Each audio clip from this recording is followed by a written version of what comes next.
This is Cowboy Shit with Ted and Wacey, brought to you by Everything Cowboy. This is episode number 25. Yep, we're doing pretty good, man. How about that? We're cruising. We're really rolling on the pod here. Into November. We're almost like on an anniversary. Movember, I believe it's called. Movember. Are you going to grow a stash? Or are you going to try to grow a stash? I don't know how to grow a mustache. My body doesn't know how to grow a mustache. My face does not know how to grow a mustache. And I probably won't be growing a mustache. But you could do no shave November and like grow a beard. That's a thing as well. Oh, that looks so greasy though, man. I shaved this morning because I hadn't done it in a few days, and it was right. I was looking pretty mangy. You're looking tough with the scruff. I was looking tough. I don't know. I just looked pretty mangy. Looked like I hadn't like slept in a few days, kind of thing. Looked real rough. I feel that. Yep. You know, I've seen that look before. Yeah, that was me basically. Look like a homeless person. Basically.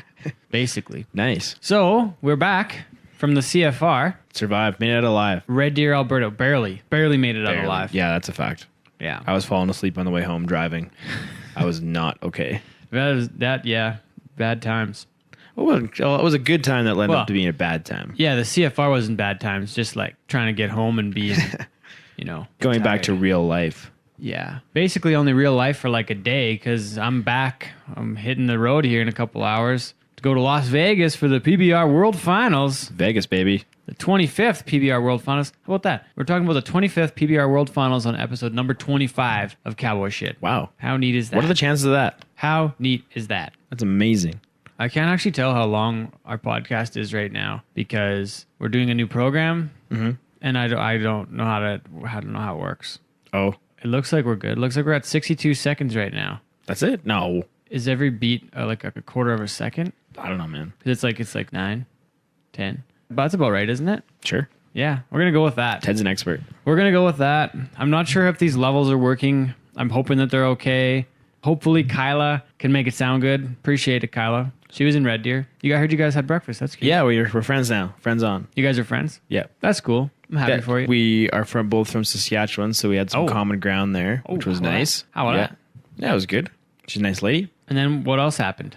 At Red Deer? Yeah, well, let's talk what about else happened. Let's talk about some of the highlights. What went down in Red Deer? What went down? Well, I think obviously something everybody else already knows is Scott Schiffner's last event. Yep. So that's pretty cool to be in the building for his last bull ever. I mean, everybody was on their feet, and it was pretty emotional at the end there. You could see him tearing up a little bit. I almost teared up a little bit. I did. I shed a couple tears. Yeah, that's pretty cool. I mean, he's been a staple in Canadian rodeo and bull riding since ever I can remember. And I mean, yeah, it's pretty cool to be a part of that. Also, a friend of mine, Kane Larson, had a bit of an injury that caused his testicular area to swell up very large and very black and blue. Ugh. Did not look pretty. Ugh. There was a photo floating around that was made me laugh pretty. That's one of my highlights because it was so funny. Poor guy though. He's a little tender all week, but at least he was able to laugh about it at his own expense. How about that though? Gets his first qualification to the CFR. He's there with both of his brothers, and he gets to get on one bull, tears his groin off, and has enlarged testicles. Bad luck. That's tough go. I think it's just a matter of circumstance. So he already tore it in Hannah like less than a month before. So I mean, he thought he was feeling pretty good. He was still he said he felt it as soon as he sat down on the back of that bull. He felt it tender. And then Kane got his van stolen too.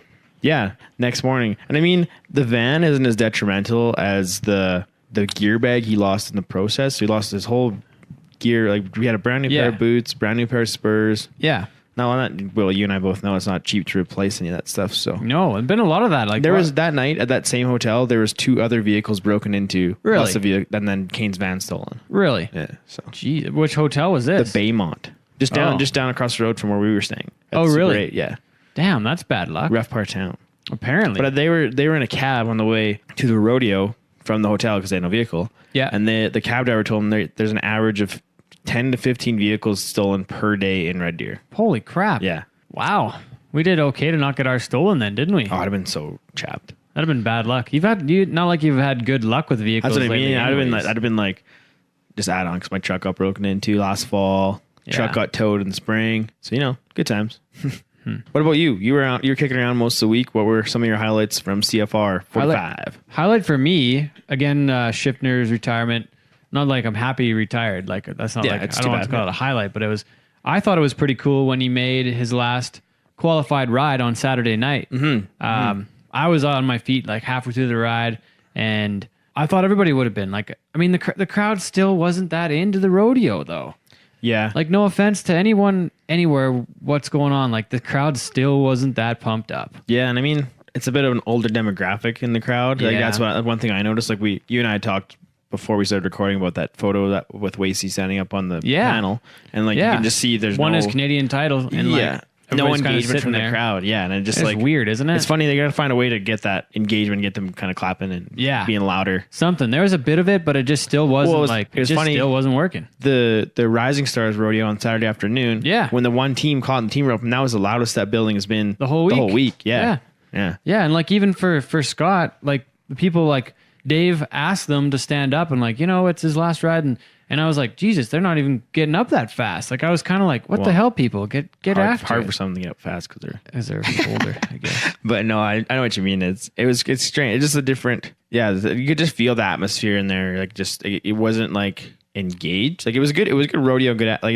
Overall good atmosphere. But there's just parts where it could have been better. I think. I agree. Yeah. I agree. But first year, still overall great show. Huge, great event. Had a good time up there. Worked out really well. The trade show was a little slow the first half of the week. The crowds were a little light, it seemed like, but I believe they still sold all of the tickets. So there's only so much you can do, right? Yeah. One thing I really liked, and especially like I never realized it till I got up there, was like having everything connected. Yeah. Is unreal. Like it's great. Yeah. You can like walk over to the trade show. You're right in the beer gardens. Yeah. Grab a beer, grab some food. It wasn't like the rodeo. It wasn't like Edmonton where you had to go across the big bridge to get to the building. And it's usually minus a million out. Yeah. So basically, once you got inside, you were good for the whole evening. And yeah, exactly. It wasn't even that cold the whole week though. Like it wasn't like you had to have a big jacket on. Like in Edmonton previously, you'd have to like go hang up your jacket somewhere, have a coat check, or production of the rodeo much better. Unreal. Yeah. Well, you compare Friday performances. Friday last year, 4.5 hours. Are you kidding me? It wasn't that much. It was if the rodeo started at 7 and I didn't leave the building till at least 11 o'clock. Well, that's still only 3.5 hours. Still, but like I said, at least 11 o'clock. So I probably wasn't out of there till 30. It was an hour less.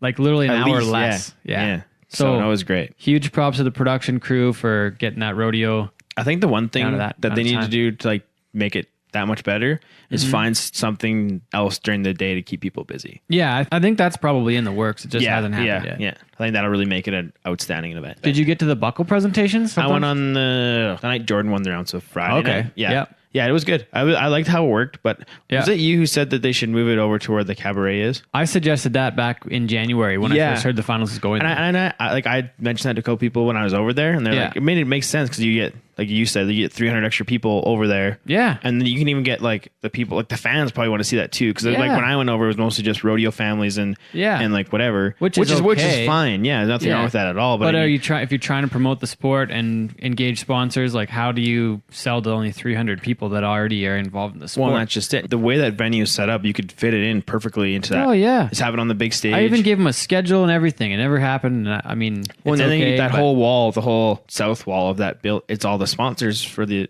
event. They're all on there. And then you have your buckle presentations, and I thought it was you get some fans in there. So we'll see next year. I bet you that's what happens. But going back to highlights, though, I got to say that Rising Stars Rodeo is the only part of the rodeo that I was involved in all week, and I thought it was fabulous. Yeah, that was outstanding. I really enjoyed it. Like I was like you being a watched spectator. The Pearl Perf. Yeah, sat up on that railing. It was awesome, man. The kids who came were outstanding group of kids. Going. It was awesome to see the involvement from the guys and the girls in the CFR. Competitors like showing up and helping out. Like that was amazing to have that presence. Shane Hanshey and Logan Bird untying calves. Yeah, and that's just it. And then like all the rough stock guys had all the CFR qualifiers helping them on. And I mean, the production of the event was like the same quality as the actual show too. Yeah. Like, so I mean, awesome for those kids to be a part of that. Definitely. And then the contract act, they were pretty good too. The Yule Kid. I was a big fan of that. Oh yeah, that was a highlight too. So that, I guess, kind of wraps up segment number 1 here. So those are kind of our highlights from the 45th edition of the Canadian Finals Rodeo. Next year, the dates are already set. October 29th to November 3rd. CFR 46. Write it down. Mark it down, baby. It's going to be a dandy. So after this, we're going to get back with our guest this week. Catch up with you after this. You're listening to Cowboy Shit with Ted and Wacey. It's the CEO of the PBR, Mr. Sean Gleason, ahead of the 25th edition of the PBR World Finals. This is episode number 25.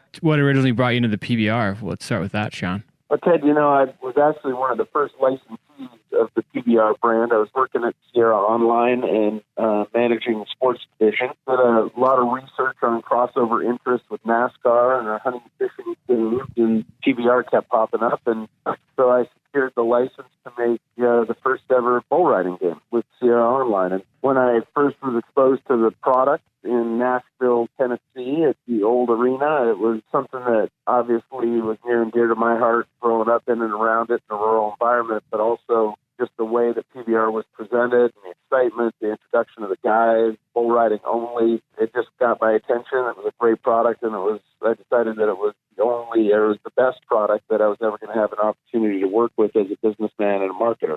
So here I am 20 years later for me. Yeah, you've been with the company for over 18 years now, correct? Yeah, I think this is 19 finals with the PBR as an employee, and I've been to 21 of them in some capacity, either with Sierra Online or with PBR. Tell me more about that game. I don't remember hearing about that game before much. Yeah, the Professional Bull Rider was the name of the video game that we produced, and it was back in, hating myself, but it was back in an era when computer games were really computer games. You played them on your computer with either keyboards or attached joysticks and other things. And so we created a simulation of bull riding, ride the bulls, but a lot of it was the management of your player or your character throughout the course of the season and trying to win a world championship. So we did as much as we could to kind of capture the realism of the PBR and all the events. And it was just a great time. It was a great game, and we did 2 versions before I finally left to join the PBR full time. And you mentioned that this is your 21st World Finals, so you've been to almost every PBR Finals there's ever happened. What are some of the highlights for you, though, with this being your number 25? It's been a great run for me. I remember back to those first few, just being in awe at having bull riding in Vegas and under the lights, and the greats at the time, the founders were still, most of the founders were riding, and having been, a fan of rodeo for a number of years, not a fan that followed it day in and day out, but I certainly knew who those guys were, Ty Murray and Cody Lambert and Jim Sharp, and, to watch them riding and to see the vision that they had for the sport, it was an incredible opportunity for me to be in it from the beginning.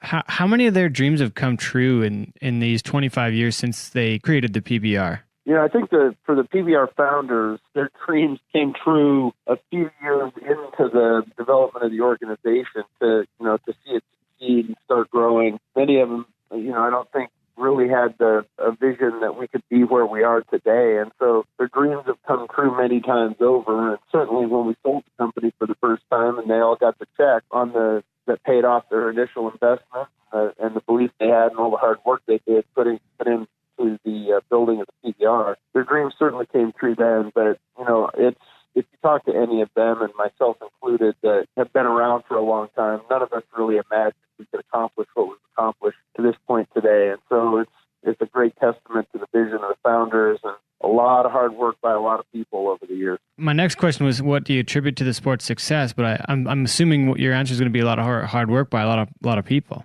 Well, I think it goes back to that feeling that I had the first time I stood in that arena.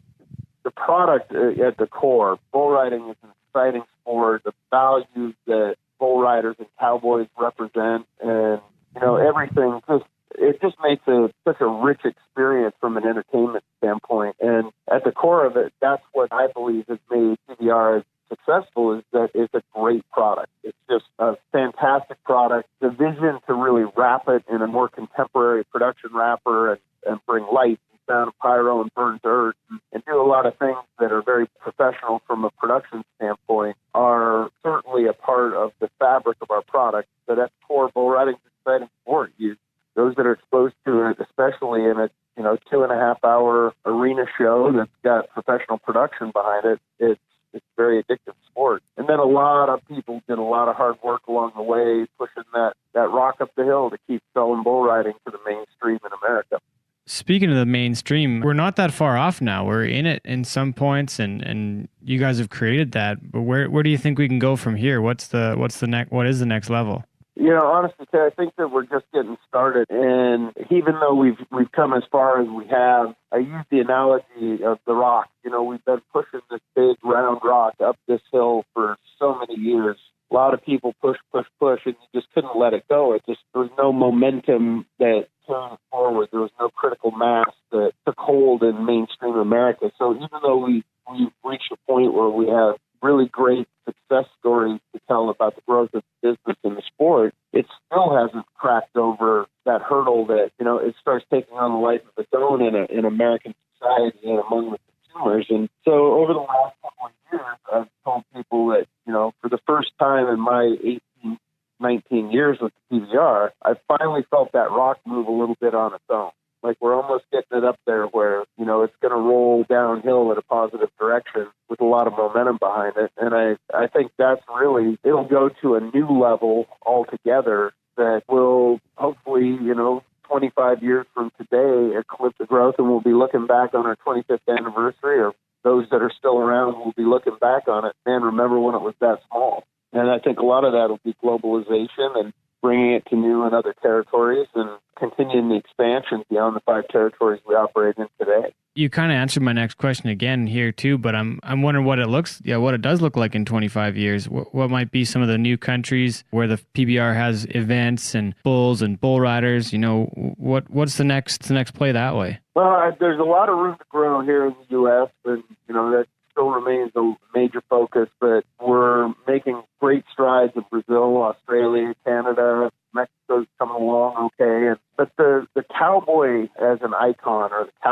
the American cowboy, has a universal appeal around the world. And certainly, bull riders are not the only type of cowboy that there is out there, but they're really at the tip of the spear, if you will, in terms of the excitement of the sport and the other things that appeal to today's consumers and fans that want to be entertained and engaged. And so I think that every territory in the world is a potential place that we can take events. We've got to ultimately get bowls established in those territories in order to get over there with regular events. That's the real gating factor for us, is that we can't get the bowls easily in and out of Europe or Asia or some of the other territories that we'd like to go to. But that's just a matter of creating the right bucking stock in those territories, getting them over once and leaving them there, and then building the business around the DNA of bucking bulls that we create in those territories. What would you consider your biggest accomplishment so far in your time at the PBR, Sean? I think my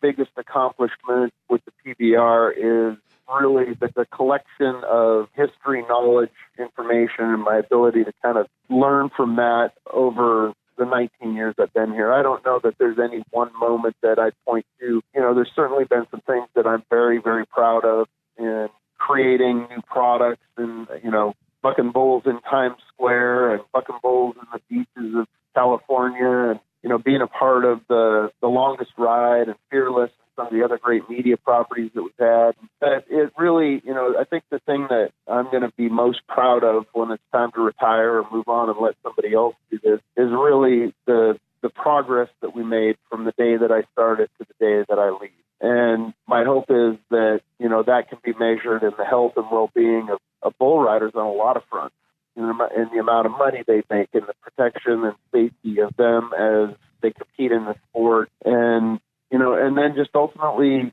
leave the entire organization in a place of stability and with the opportunity to continue that growth long beyond my tenure here. Speaking of growth, what does the PBR need to do to continue to grow and keep pushing that rock forward to where, like you said, it starts really giving her and going downhill and really catching some momentum and keeping going? What do you think needs to happen next? Well, for years, for my close to 2 decades here, I've always wanted it to be a little easier. It's been a great labor of love for a lot of us to keep working on the sport and pushing that rock up the hill. I've always wanted it to kind of break over and just be a little easier to introduce it to new fans, new sponsors, get better media coverage. There's just a lot of challenges out there. But I don't think now, after 2 decades of doing this, that there is going to be that miracle that, one day we wake up and all of a sudden everybody is in love with bull riding. I think we've got to keep winning our fans one at a time and figure out how to turn that into 5 at a time and 10 at a time. And we're doing a lot of that right now. It's a process. Things famous on Netflix and the movie and the media coverage, the great media coverage we have on CBS Sports Network, and the launch of Ride Pass. Our entry into other Western lifestyle sports through Ride Pass is all a part of a big master plan to continue to promote Western lifestyle sports, which frankly were in significant decline before we came along. And, rodeo still needs some help, and we're working with the WCRA to bring some rodeos back to markets that haven't seen them before. Chicago in January is going to be a major event for us with the WCRA $1 million perf attached to the PBR event. So it's really a process of, a lot of things that we have to do right that continue to push the media angle, because that's where the most people watch you and see you. So we can be extremely proud of a lot of our attendance records, but it's the ratings, solid ratings, and the growth of Ride Pass that are going to make or break us in the long run, because that's where you reach millions instead of tens of thousands. What do you think makes the PBR different from the other top sports today? Well, I think PBR is different just in the fact that we've got a couple hundred years of history and heritage that are all centered around a lifestyle that, frankly, most people are not familiar with these days. I mean, there's been generations of, a couple generations at least of people that have been raised in very urban and suburban environments that just aren't exposed to cowboys, horses, livestock. I mean, we meet a lot of people that have never seen a cow before in the wild, out in the field. And so, it's obviously different in that regard, in that, it's a sport that not a lot of people have been exposed to. There's certainly not a lot of people that can practice it or have any touch point with it. You can throw a ball in your yard, kind of understand baseball or football, and can drive a car and understand NASCAR. And, there's generally a lot of tie back to most sports that the people that are fans or casual or otherwise, they have some exposure to it and can relate to it. So bull riding starts out with, there's very little understanding of the history of it. There's very little exposure to it. And there's certainly nobody that's out there riding bulls in their backyard in suburbia. So we're different in that regard. But for me, it's as much about the excitement of the sport as it is about the value of the cowboy. I firmly believe that the reason that the cowboy icon is so identifiable today, and almost around the world, you can show somebody a silhouette of a cowboy and they'll know what it is, because of the values that they represented. People aspire to be a cowboy and live by code of the West and, respect, honor, hard work, and all those adjectives used all the time to market our sport. And that makes it different in a positive way, is that people kind of relate the cowboys and our bull riders to a very wholesome, aspirational, important piece of history. Well, and they're kind of like, the cowboy is an icon, and I want to say like the settling of America. Like that's how things got done. That's how the country was built. And like you said, people I don't think most people know where their food comes from anymore. And like you said, they've never seen a cow in the wild before, and it's kind of it's interesting like that. But how has Endeavor helped the growth of Western sports in the past few years since the acquisition? Endeavor is an incredible company that is the vision of Ari Emanuel, Mark Shapiro, and many, many people that have put the company together by acquiring properties like PBR and UFC and really the merger between WME or the acquisition of IMG by WME. And so it's a company that's got tremendous talent. There's, I believe, about 7,000 employees now around the world, and we have experts in everything from fashion representation to television packaging and film packaging to event management. And so there's been just an incredible breadth of resources that we've been able to tap into when we need to get something done, whether it's increasing our PR exposure and profile or cutting better media deals or having the backing really to create and launch something like Ride Pass, which was no small undertaking. And so they've been one of the biggest contributors to the sport of bull riding and the Western lifestyle in history. It's just by their ownership and belief in the PBR and making an investment in Western sports, they've helped everybody that lives the lifestyle and appreciates any type of Western sport, because we're certainly getting more credibility, more attention, more investment in important initiatives. And, the world that appreciates Western sports owes Endeavor a debt of gratitude for what they've done and the belief they have in us. I think one of the first examples I maybe saw of that was back this spring when there were 46,000 people at AT&T Stadium for Iron Cowboy, and it was, to my knowledge, the most well-attended Western sports exclusive event ever. That's just the kind of thing that's going to keep happening now, I think, isn't it? Well, yeah. I mean, we're going to Staples Center this year, so we're going to start our efforts to conquer LA proper. We've had a great event in Anaheim, but we're now going to Staples, which will mean that we have a keystone, cornerstone event in the top 3 cities in the United States: New York, Chicago, and LA. We couldn't do that without Endeavor, and it's certainly the resources and the support that we've had contributed greatly to that incredible crowd we had at AT&T Stadium. But we also, along the way this year, we've set 14 records in the Unleash the Beast Tour and set 10 or 12 in the Velocity Tour this year. So it's all over the board in terms of, the cities that we've been able to go into and see record attendance and record crowds. And we've got a lot of room to grow. So we hope to continue that run in the next couple of years until we're sold out. Yeah.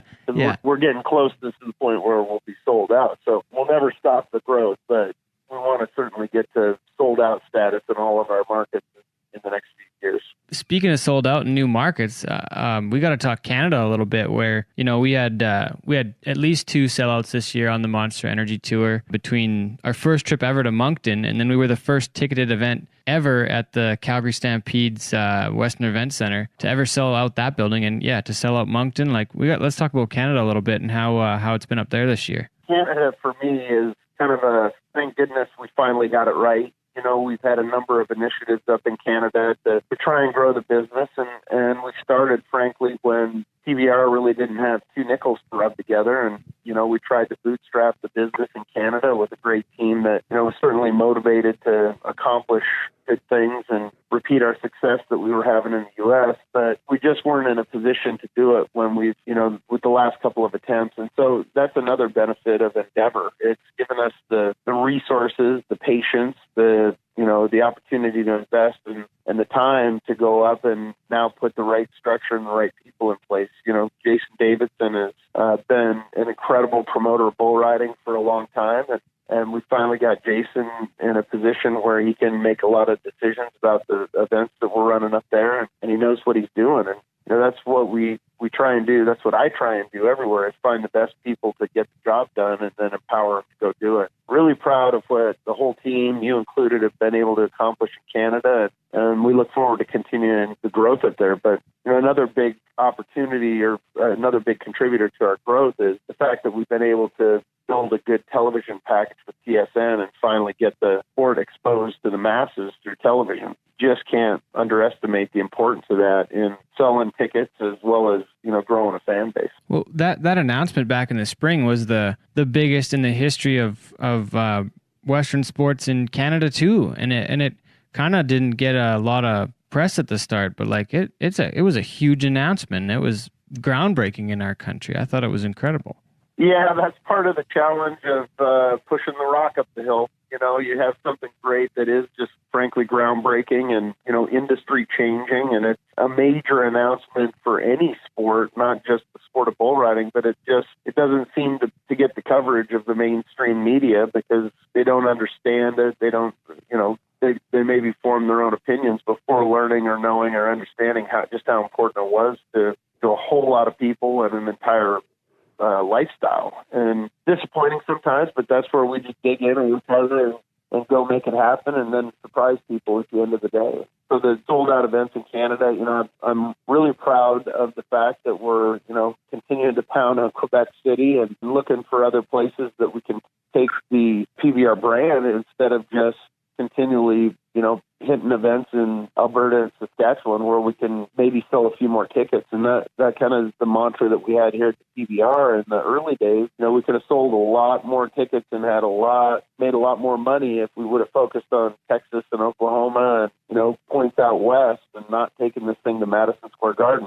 But that wasn't going to grow the sport into a mainstream sport. So we have to do the same thing in Canada. I think the fans are different too. Like the best way I can explain it, and it's not it's not a knock on the Canadian Finals rodeo this last week, but there was no energy there. The people weren't that into it. And like I've been to probably, I don't know, maybe 50 days of bull riding this year, and there's more energy in a little tiny 500 seat arena than there is with this one that had 7,000.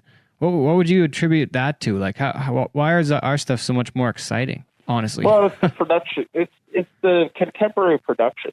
People want to be entertained, and they want to sit on the edge of their seat, not sit back in it, and and check their phones.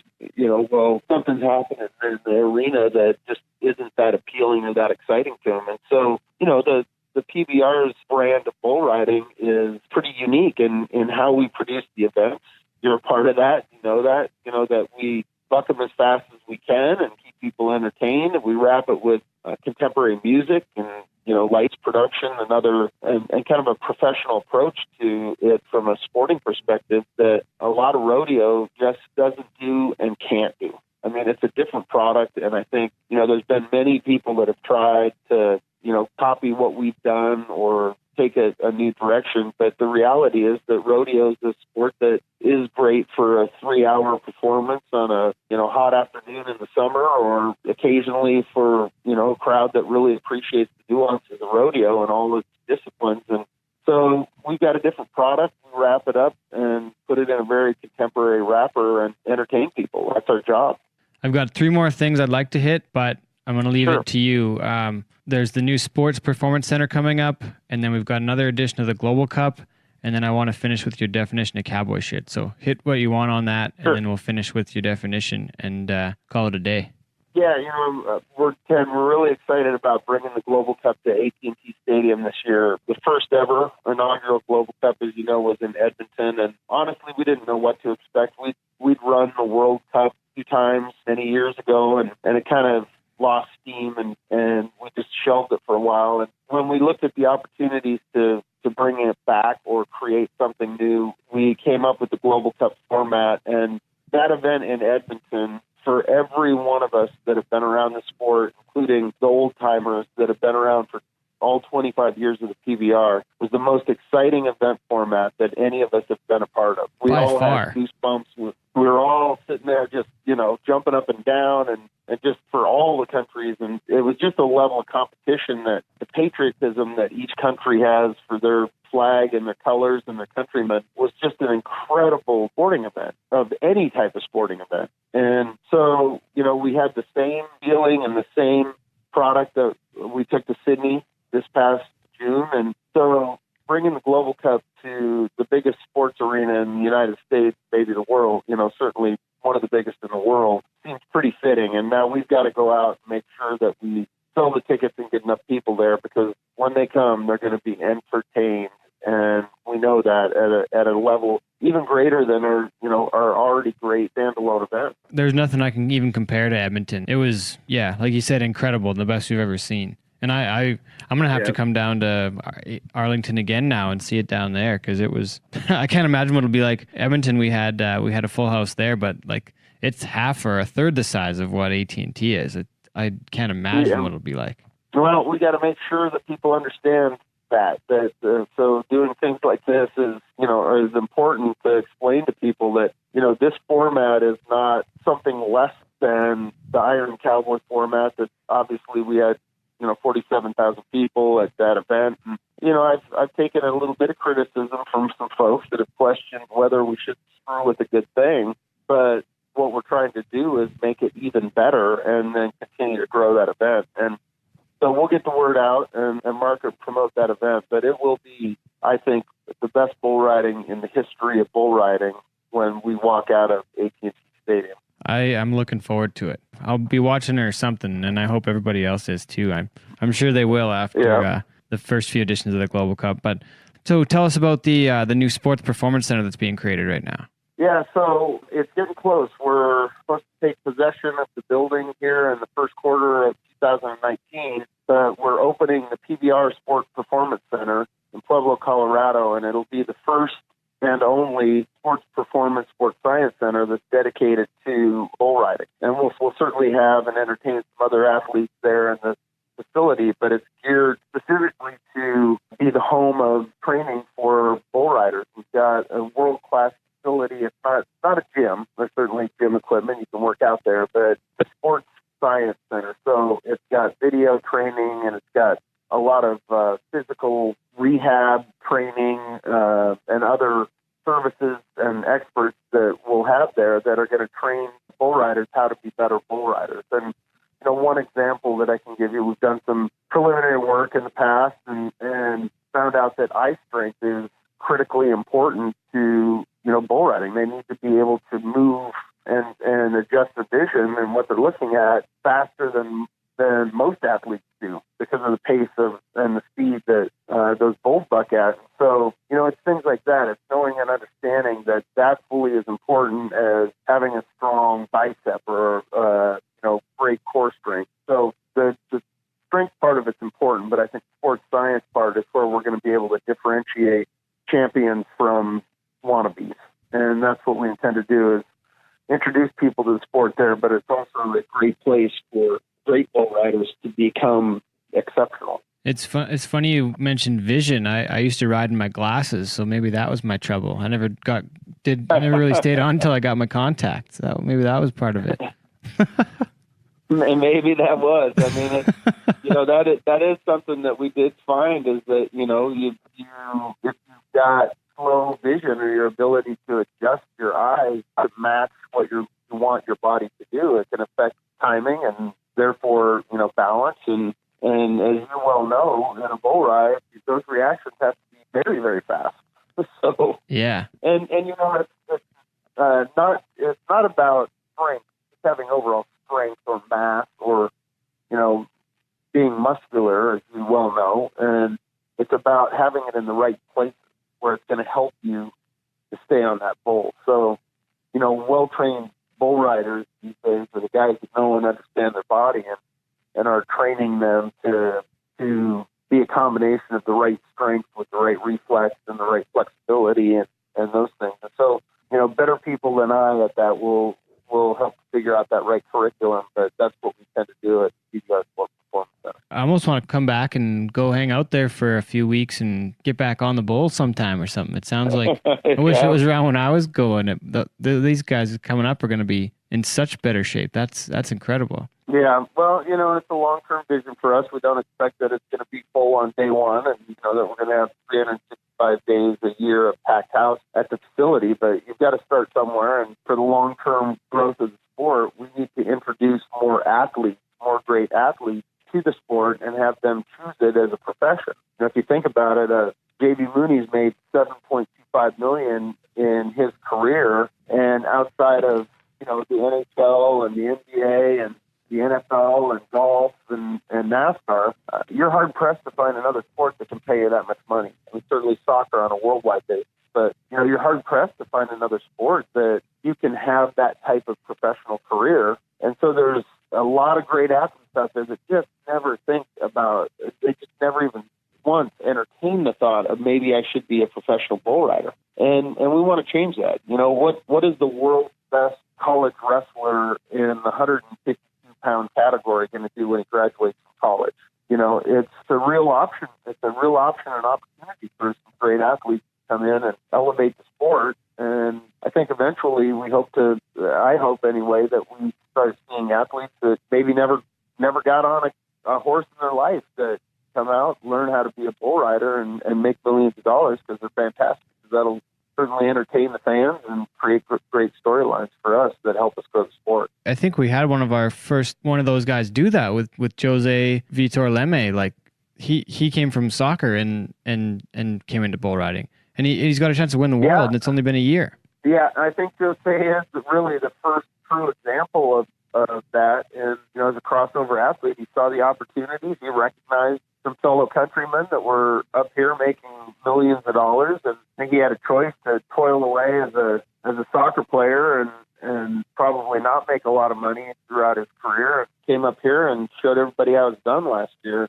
Now he's number 2 in the world, and I wouldn't put it past him to be world champion this year, next year, and maybe many years after that. He's just that good. He might cross the $1 million mark this year because he won about $500,000 last year. Plus this year, he'll be hitting the $1 million mark this finals maybe. Yeah, $1 million in 2 years, and I think you'd be hard-pressed to find a professional sports career, and that's just in prize money that we pay. It doesn't count endorsements. I think you'd be hard-pressed to find an athlete in other sports outside of the majors that, are well-publicized. But even at that level, there's a lot of players in the National Football League that don't make that in their career. True. They have short careers, or, a 2 or 3 or 4 year run of NFL minimums, or, certainly in baseball, if you're out in the minor leagues in baseball, I can guarantee you're not making that kind of money.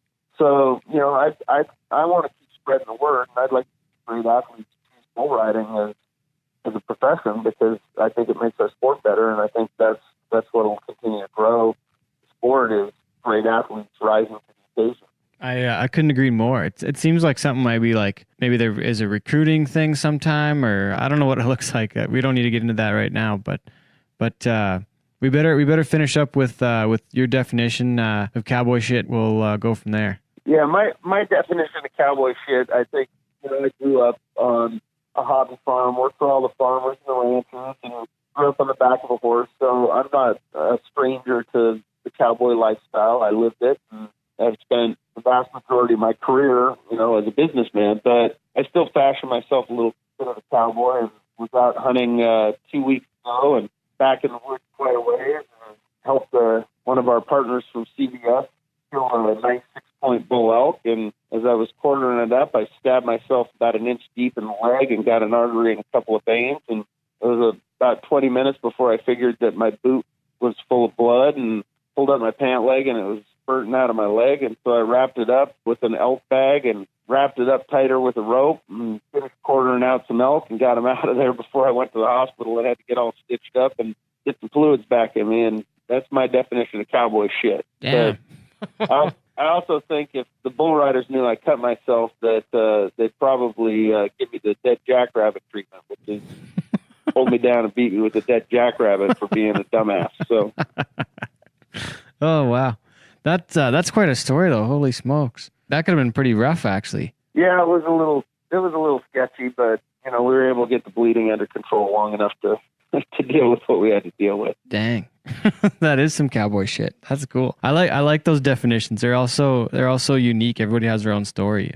I appreciate you answering it, and I appreciate you taking the time to do this, Sean. I know you're totally slammed this week. It's probably your busiest week of the entire year, so I really appreciate you taking the time to do it, and we'll catch up later in the week here. All right, sounds good, Ted. Awesome. Thanks a lot. You bet. See ya.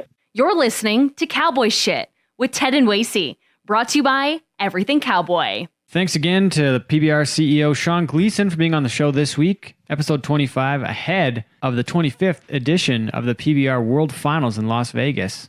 It's a big week coming up for you. Couple 25s. Couple 25s. I'm 25. Podcast is 25. PBR is 25. No big deal, right? Not a big deal. Whatever. Don't sweat it. Don't mention it. 2 Canadian bull riders qualified this year. Dakota Butter, Tanner Byrne. Our guys. Those are our guys. Best year of his career. So far. And it's not over yet. Not over yet. He's still got a week left. He still wants to get into the top 10 in the world. It's going to take some doing for that to happen, but he could finish top 5 still, depending on how things go this week. For sure. And I think being able to take some time off between the last one and this one is really going to help him. He just seems he's that type of guy that like time off really helps him out, because he gets banged up, and then he usually comes back pretty strong. So I'll give you that, Wace. And then Dakota's, it's not his first time down there now too. He's got some experience. Third time consecutive. He's experienced. He is. He knows what it takes. He's been 90 a few times this year. 3 to be exact. There you go. There you go. He knows what it takes to ride them good bulls. So I think he can really show up big, and with picking the bulls, he's a big fan of the picks. Well, because he's the type of guy who does his homework too, and he remembers really well. I remember rodeoing with him. Like he knew if I didn't know a bull, he'd be the first guy I'd ever talk to, because he knows has good memory and takes the time to do his homework and check it out. He actually. He told me that between him and Brock and Tanner and Lonnie, they were all thinking that I should take all my videos off YouTube of our Canadian bulls, so nobody knew what they were, so they could just hide them out and just pick the... That's a good idea. pick the Canadian bulls. Not a bad. I probably shouldn't have said anything on the podcast. So somebody might find out and we're know. Exposed now. Yeah. Canadian cheaters. Did put a password on the videos for Canadian that only Canadians would know. What's our national animal? Beaver. The beaver. The password is beaver.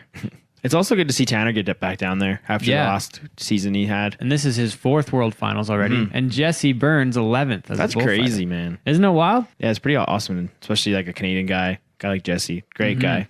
11 years in a row.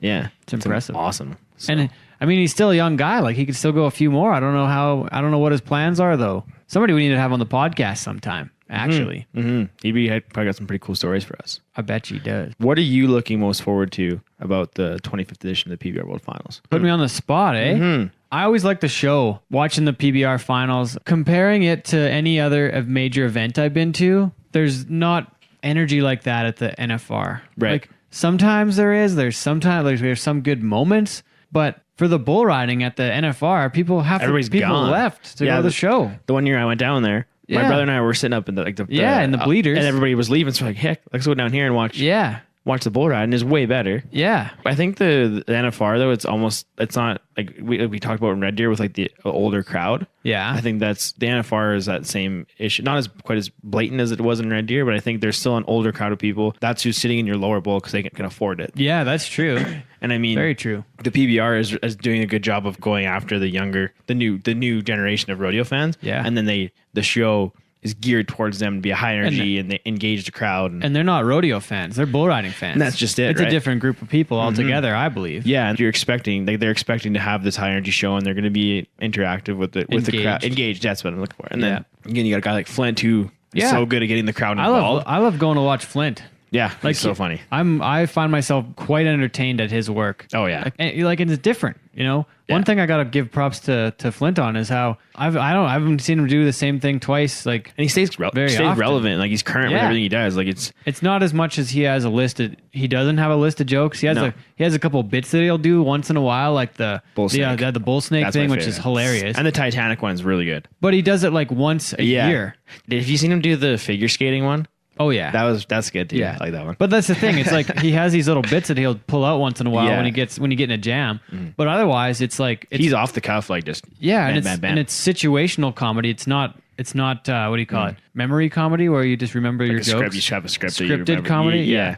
It's cool too. Like you say, it's just like he can pick a fan out in the crowd and then like interact with him and make a joke and make it funny. Yeah. Or what's going on in the world, make it funny. Right. Yeah. Like it's another level of comedy, I would say, and another facet, another level, however you want to say it. Yeah. Well, he's just another tier compared to. Yeah. Exactly. It's awesome. Yeah. That's pretty cool, man. So I like that. I like listening to the music at the finals. I want to learn what they're doing production-wise, what the flow of the show looks like, how the openings go. The openings are different every night. That's cool. Right? Well, last year, you and I were together when they did or maybe I was watching at home when they had Bruce Buffer come in and introduced it. That was one of the coolest openings of all time. That was amazing. No music or nothing. It was all like a UFC fight. That's so cool. So cool. And he introduced everybody like that. That was probably the coolest opening. Yeah. Probably one of the coolest ever. Yeah, that's amazing. I love that. Yeah. And to change it up, and the PBR is not afraid to do that, which I really like. Push the envelope. I wish I could go for the whole show this year. We got to go back to Yorkton, but I think that me going to those shows every year and taking the time to go down there on my own dime most of the time to go and see what they're doing, how it works, what the show is like that's why I know production, partially doing it, but partially going to watch these big events, see what they do and copy them. Like that's what's successful for a reason, right? Right? Yeah. It's the same as a hockey game. I go and watch a hockey game now, and I look at how the production runs. I look at what they're doing, or even the lacrosse game the other day. Yeah. Like I go and watch those things and see what they're like. Football, like any kind of pro sport now. Even a movie. A movie is almost a similar idea now. Yeah. Right? Yeah. No, it's cool, man. That's sweet. And like you've built up a network of people you can go to, and they all help you out, and that's pretty cool. It's nice to have that access. True. To go down there and do it. That's sweet. Back to the CFR. Got to give a few shout outs to a few friends of the show, like the new Miss Rodeo Canada, Jaden Hawley. Yeah. Friend of the show. She owes us like $20. Huh? Just for because we educated. Well, I mean, it's out there already. It's public. Down $20 royalties. I don't know, man. No, it's good for her. That's sweet. That's sweet that she was able to use our platform to learn and educate, exactly, kind of be in know maybe. I was talking to her. I ran into her on the concourse, and they had to have a quote for their public speaking. They had to have quotes from stuff. No way. Yeah. So Did they quote us? No, she had it was like a cowgirl mentality or something, and then Cowgirl shit? Well, there was like something along that lines of like a cowgirl mentality or whatever, and she based it off of what she had learned from the podcast. Really? But she didn't want to say cowboy shit in this contest because she was walking a fine line of like where she wanted to give us a shout out, but it probably would have been a little bit frowned upon to say cowboy shit in the Miss Rodeo Canada contest. She won the speaking part of it though. Yeah. She had a really good advantage going into it though, being involved with the Stampede, and that's. But I mean, that's. Good on her for like taking the time and getting herself prepared for. That's another different like animal Miss Rodeo Canada compared to the Stampede. I don't know a little bit about it, but it's more the Stampede part is more ambassador for the Stampede rather than rodeo specific. That's just it. It's a different job altogether. I believe. Good on her. Going back to CFR some more. Got to thank Kobe Moore, Melanie Meert, our videotapers for the payphone predictions and. Whatever else, what other bullshit we came up with that week. Yeah, it was good. And like thanks to everybody else that like came up and gave us feedback on the pod or just said they're listeners or they enjoyed listening. I was like blown away by how many people would say like, or like when you introduced me to somebody and they'd already know who I am from the podcast. It's like, well, that's neat, pretty cool. Yeah. We're like freaking celebrities over there. But that was. I don't know about that. Shout out. Hey. I felt like a celebrity. I felt pretty sometimes. It's like the amount of people like, hey, like, oh, you guys do the podcast, like it's so awesome. Like that means the world to us. So do you have something else you were gonna say? I forget. It seemed like you were getting into something else. No, I was just talking about the feedback. Really appreciate the feedback and the kind comments. So and thanks for listening. Yeah, thanks for taking the time, like an hour or whatever long the episode is, to listen to us. It's pretty cool. Yeah. Shout out to you. I'd get sick of hearing me after a little while. Thank you to the fans. You're the best. Shout out to Wacey, our boy. Yeah, Wacey Finkbeiner. First Canadian title. Champion. That's awesome. First Finkbeiner to do so. Fun fact. Everybody, you probably already heard that news by now. Mm-hmm. But I mean, it's our podcast, so we're going to talk about what we want. Do what the heck we want. Mm-hmm. Mm-hmm. I guess. The next one will be back to recap the World Finals and get ready for the NFR. Yeah, it's already going to be that time. It's crazy how fast everything just rolls into it to like one another now. Yeah. Right? When do you go to Saskatoon? I'll leave on the 22nd, and then I fly home the 25th. Cool. So we're kind of like, that'll be the... the next show is the 21st, which we're at home for, which is nice. So yeah. So that was a lot of rambling, but ramble. There was something else I wanted to mention. What the fuck was it though? Social media, CFR, Flow Rodeo. Yeah, nothing really worth talking about. So I guess we'll just go. Well, we should probably thank the crew at CFCW for having us out to jab about some bull riding for a few days. That's pretty cool. That was fun. Really enjoyed doing that. Oh, you know what I want to put out there right now? This is wrapping up CFR 45. By CFR 46, live editions or live something. Just live. Cowboy Shit Live in the trade show. Talk show. It's happening. Cowboy Shit Live trade show, CFR 46, 2019. Be there. It's going to be hot. We don't know how to do it yet or what we're going to do or anything, but we're going to do it. So just be aware that that's happening and hide your kids. You know, they can't probably don't want to. PG-13 show. Yeah, we'll keep it classy. There's a star instead of an I. Like it's just cowboy. Well, it's not like kids haven't heard that word before anyways. I know when I was a kid, I've heard my parents swear it around me. Braden Byrne wore his cowboy shit t-shirt to school on the first day and he ended up in the principal's office, but it wasn't because of the shirt. So that's just it. Yeah. He knows. That's actually pretty impressive. I remember one time I wore a beer t-shirt into school and I got in trouble. Yeah. He had the S word right on it. Yeah. Well, no, it's SH star T. But you know how teachers are. They'd be like, oh, you can't do that. That's what you're meaning, yeah. Oh, you can't do that. Well, we probably teach them just as much as the teacher, so take that, teacher. Take that, teacher, more lady. More importanter stuff. All right. Thank you again for listening. We'll catch up with you again in a couple weeks. Adios. Episode 25 of Cowboy Shit with Ted and Wacey was brought to you by Everything Cowboy.